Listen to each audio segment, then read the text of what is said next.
first time he cried?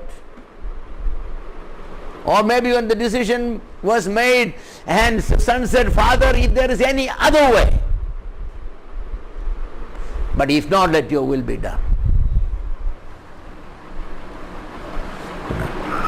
That may have been the last cry, but yet he submitted.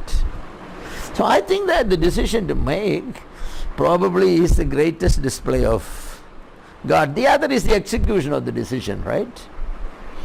In a God in whom there is no inconsistency. Once he make a decision, there is no rethinking about it. The decision to make and the decision to redeem and all that was a major decision. Thank God that he made that decision, communicated that just in one verse which says, let us make man in our image. Because if God was to express all his feelings and all that transpired in the thinking and all that, we are thinking much transpired. For God, he is beyond time. Therefore, it is not a question of hours and hours of discussing. No, God doesn't need hours and hours to make a decision. But we cannot say that logically the feeling was not there. It was a decision, a wooden decision. There is no feeling, nothing. It was not a decision like a dead wood, say that let us be converted to a table, dining table on which children will eat food. The dead wood has no feelings. That was not. It's living beings, sinless, holy, eternal beings who exist in the noblest of all relationship of Father, Son and the Holy Spirit, making a decision to form man, create man in their own image, and then the man sinning, and then man questioning the very authority and the goodness of God, and then Jesus Christ coming and dying for that man, and Holy Spirit coming and start working in that man, regenerating him, opening his eyes, and then give him the grace to cry out to Jesus and confess him as a Savior. And then finally all this work going on until we are glorified and finally reach there. What a decision that is. An enormous decision. We don't appreciate creation very much. We don't appreciate creation very much. Sometimes we are like, we are invited for a wedding of somebody, and we just go sit down and eat a nice meal, and we walk into the kitchen and try to see the cook there and say, thank you for the good meal. Hey, you've done a great job. You're sure the cook has done a great job. But the wedding, the meal didn't start there, did it? Did the wedding meal start in the kitchen? Or it only finally that was kind of one of the last stops up there. The decision to make, decision of the wedding, the decision to invite people, and the decision to decide what to serve, and then the decision to whom to hire, and so many things, and the culmination of that one is there, And in the mind of God, it was all simultaneous. We are like walking up to the Roman soldiers and saying that, thank you for providing for my salvation. Hey, Judas, special thanks.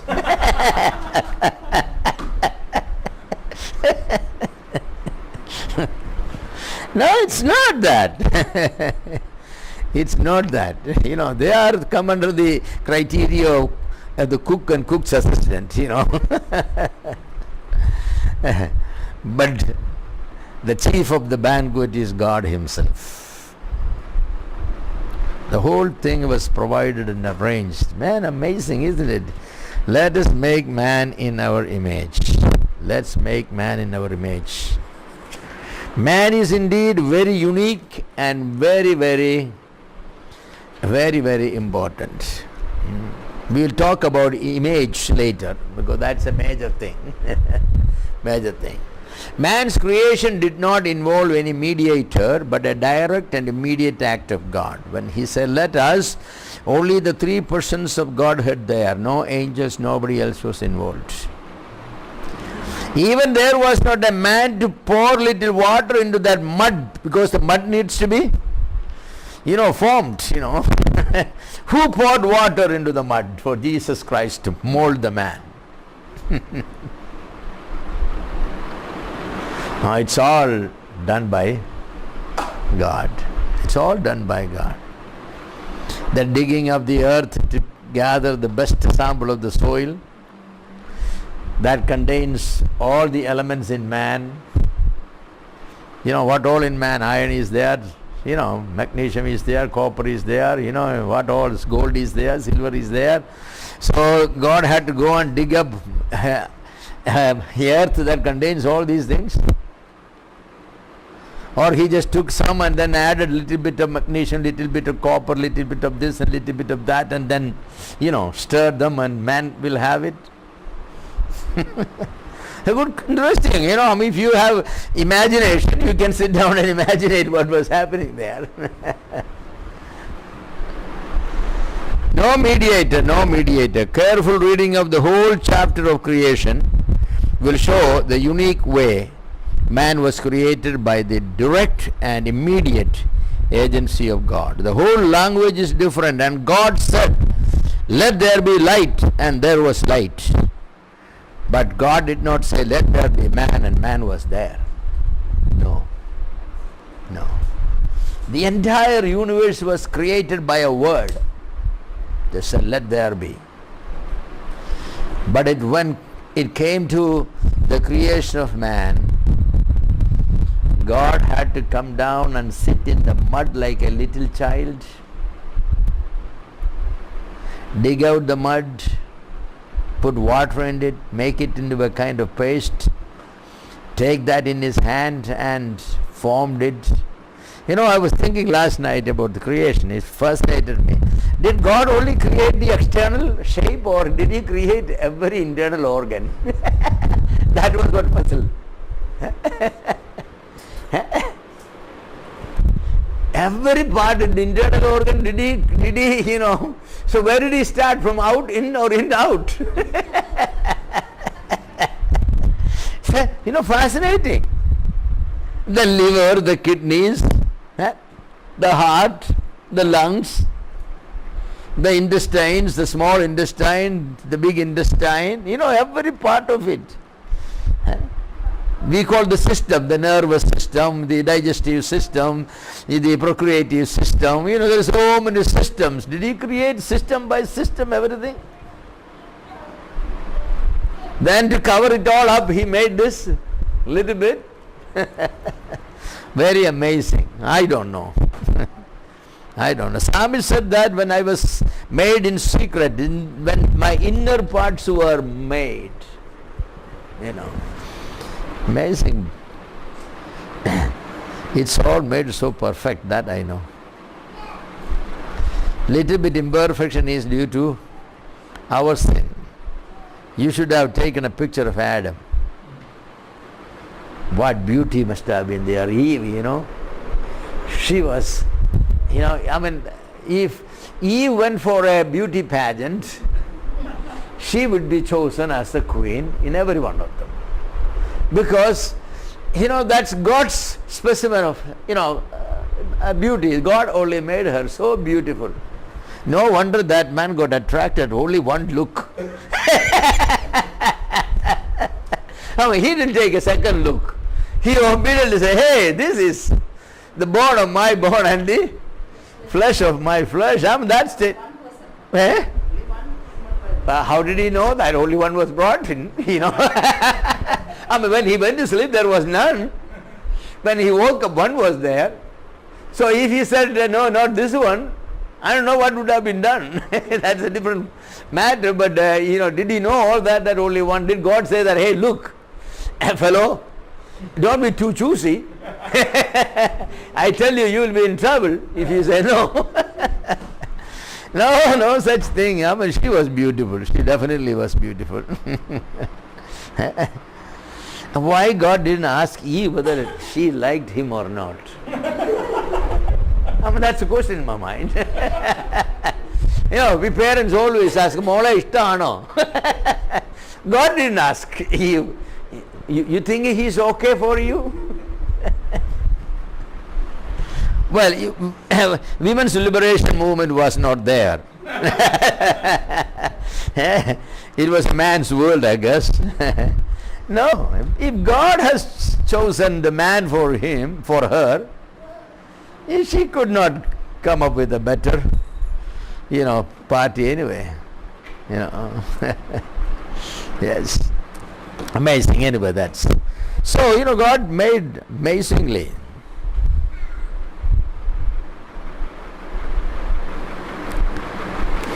Everything God made in 6 days, the first half of the 6th day, all animals. Now many people think that God might have used the agency of angels to create the items described in the 6 days of creation, excluding man.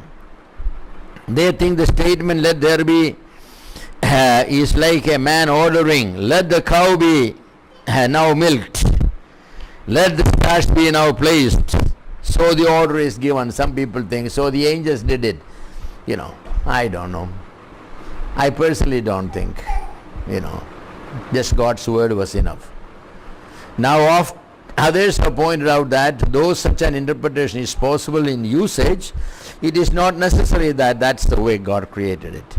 But the thing to note is that man was not made through mediatorial work. God made man all by himself. Let us make man. And so we say, so God created man in his own image. In the image of God created he him. Male and female he created them. The statements are repeated so that man could not read anything in between. No room. God exclusively created man. And then God breathed into his nostrils.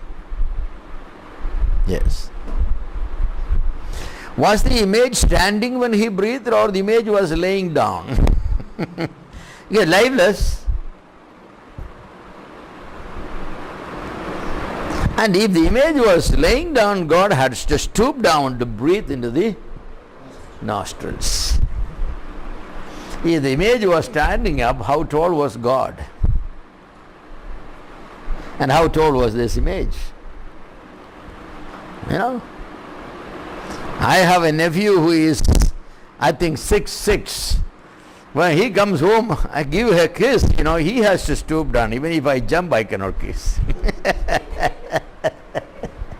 So God to breathe into man's nostrils. And of course, we know that we are using human analogy, human language. God doesn't have to stoop down. But it is, God takes the initiative, and whatever adjustment was there, it was made by God only. That's my point. Man was at the receiving end. Man is the final product. Amazing, beautiful it is. Man was created in divine image and likeness, while all the creatures were created without any reference to divine image.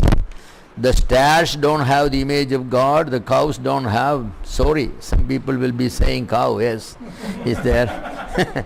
Their mother and their, whoever, whatever they wanted to say. It doesn't make any sense to me. For man to call an animal, how sacred that animal is. What is in common between man and an animal? Nothing. The creative word used for animals' life is let them come forth after their kind. So we have the statement, let the earth bring forth the living creatures after his kind. And God made the beast of the earth after his kind. Verse 24-25, after its kind was the design. So there was a kind or genre God commanded or willed for all animals. And when he said, let the dogs come after its kind, the dogs came after its kind.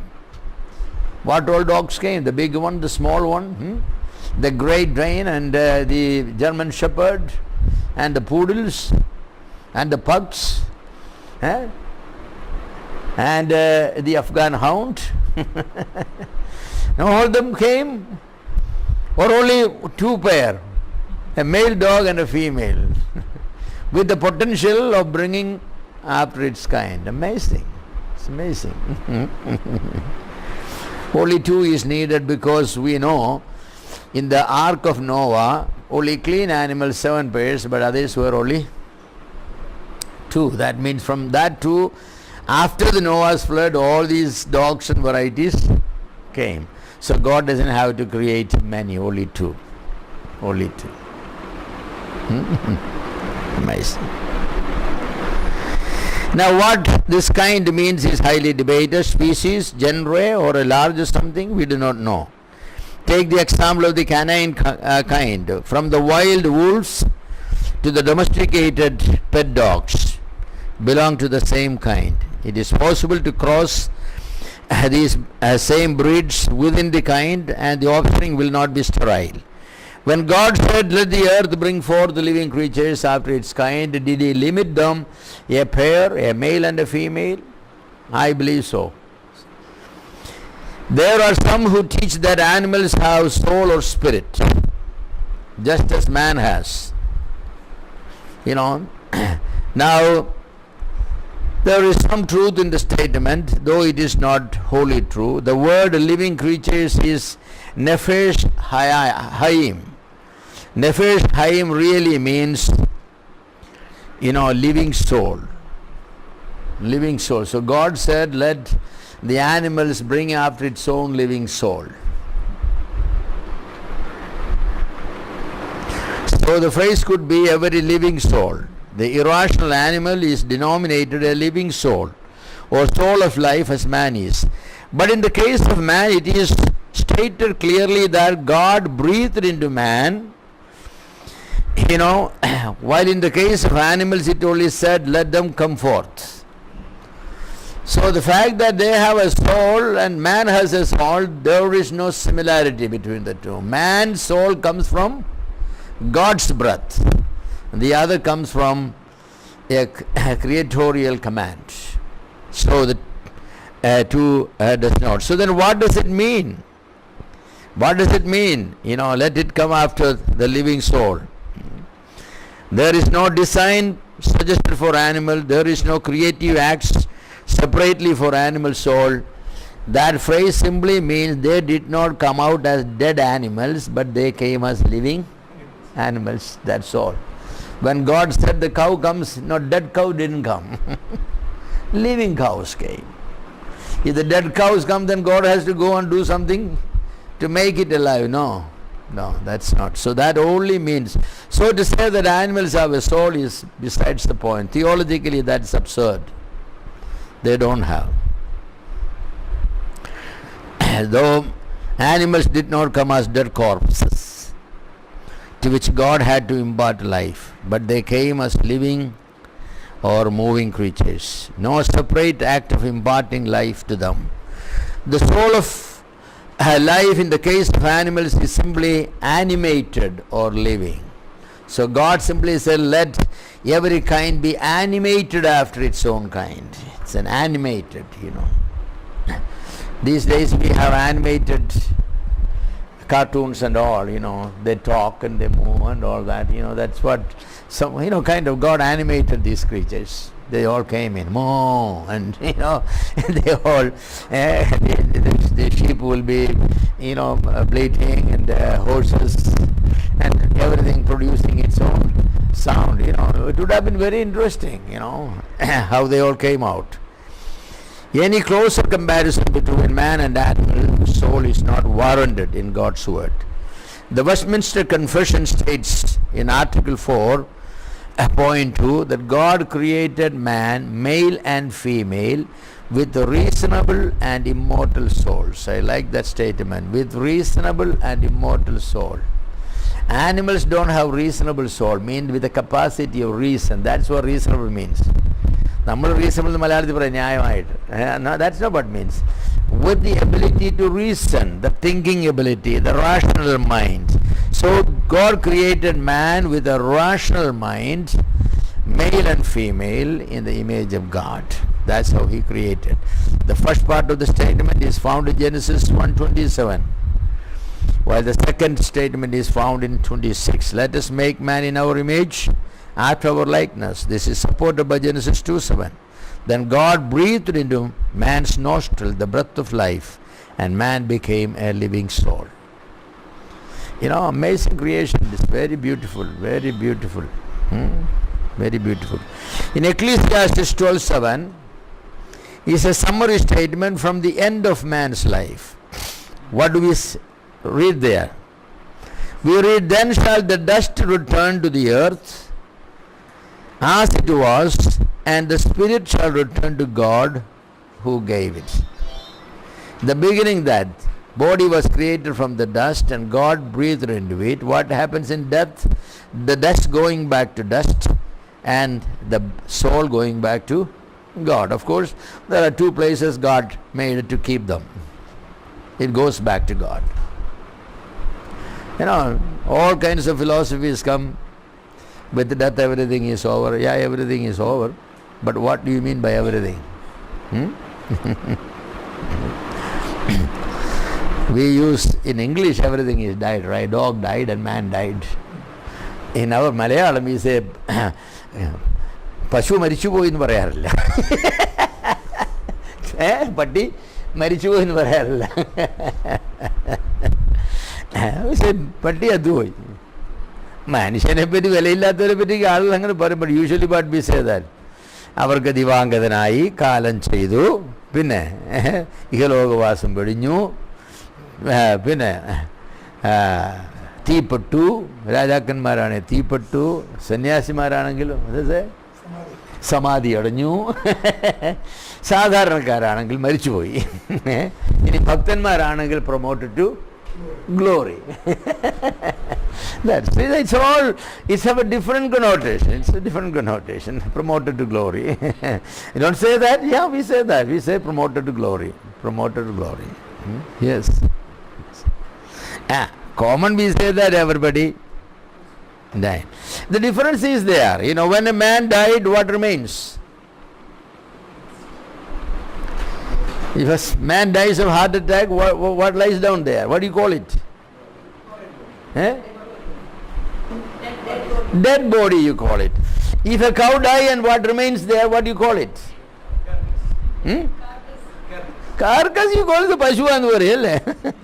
You have a mutton, for lunch, suppose. You had mutton, got, and if somebody asks what you got for lunch, നമ്മൾ മലയാളത്തിൽ പറയും ആടിന്റെ ശവം വേവിച്ചുകൊണ്ടെന്ന്. Do we ever say that? No. You ever say that a dead body of a cow is cooked or dead body of a goat is cooked? We say, what is for lunch? Goat curry. See, ഇത് ചത്താലും ആടാ, കാരണം അതിൻ്റെ അകത്തുള്ളതിൽ അവിടെ ഉണ്ട്. ജീവൻ എന്ന് പറഞ്ഞൊരു പ്രമാണമല്ലേ പോയത്. But when a man dies, it is no more man. John dies, it is no more John. It is a dead body of John, corpse of John. Where is John? He is gone. Where he has to go? So in even our language we assume that difference. Any animal die, that animal is there, that animal is there. കോഴിയെ കൊന്നു കഴിഞ്ഞാൽ എന്താ ആരെങ്കിലും പറയും മോനെ കോഴിയുടെ ശവം അവിടെ കിടപ്പുണ്ടെന്ന് നോക്കി? No, we don't say that. We say കോഴി അവിടെ ഉണ്ടോന്ന് നോക്കാനേ പറയത്തുള്ളൂ അല്ലേ? കോഴിക്കറി has never. But I am sure that even in those days when people were cannibals, ate man, they must have said that the മനുഷ്യന്റെ ശവം വേവിച്ചത്. Because man, you cannot do anything. You cannot burn a man. You can only burn the corpse of a man. The man is gone. It is in every religion. That's why he said that, കാലം ചെയ്തു, ഇഹലോകവാസം വെടിഞ്ഞു, they left. Always there is some phrase that will show that the man has left his place and gone somewhere. So the biblical language, the distinction between man's creation and animal's creation, it is carried out in human terminology for death and everything. Some of dear friends died and you came after the burial, funeral and all. Somebody asked you, "Evda poirunnu, where did you go?" Yohanachine kudichiran poyennu parayo. No sensible person will say that. They won't say, "I went to bury John." No. The place you bury dead body is what is called. It's called a cemetery. Malayalathil parayum Shavakotte, no? The box is called Shavapatti, or what you call it, a coffin. It all has its own connotations because it is understood. So man is body and soul, spirit. They come from different sources. Body come from the earth and soul, spirit come from God. But for animals, they all come from same source by one word of God. Let it be, there it came. I believe it says that I think there is a statement that says in chapter 2, God created all animals from the earth. Yeah, there is a statement. 124, yeah. That's just said that, So that they all came from 124. Genesis, oh yes, we are in Genesis. Yeah. 124. So God said, let them come out of the earth, from the earth. They came out of.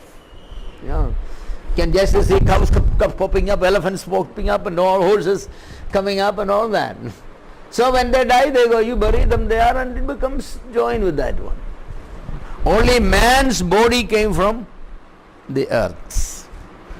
The soul, spirit has nothing to do with earth. It came from God. That's why we say man is immortal. Man has eternality. Animals don't have immortality or eternality.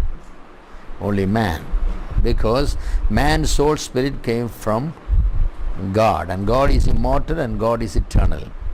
Therefore, man's soul is immortal and eternal. Now, they're all very important truths, That's why cursing a man is a sin.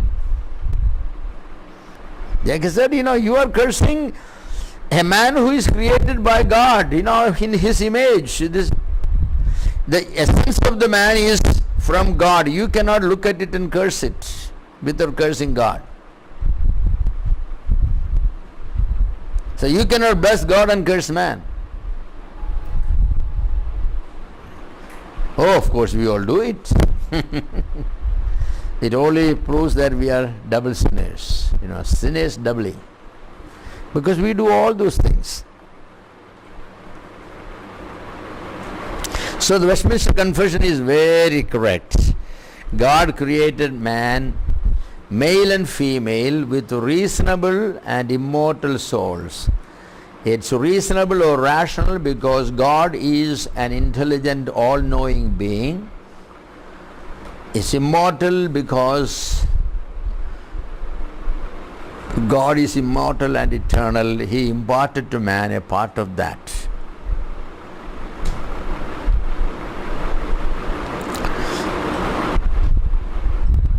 So Ecclesiastes 12:7 is a summary statement from the end of life. Then shall the dust return to the earth as it was, and the spirit shall return to God who gave it. Our Lord made the statement incorporating the distinction of mere animation from human life when he said in Matthew 10:28, our Lord said, "Fear not them which kill the body, but are not able to kill the soul. But fear rather God, who is able to destroy both the soul and the body in hell." We give so much importance to our physical body. What happens to our soul is not a concern for us. Take average even born again believer. An average born again believer who gets saved at the age of 20, if he lives up to 80 years, so the 60 years of his Christian life, is he working more for his body or for his soul spirit? See? At the end of his life, if all that he has earned in his life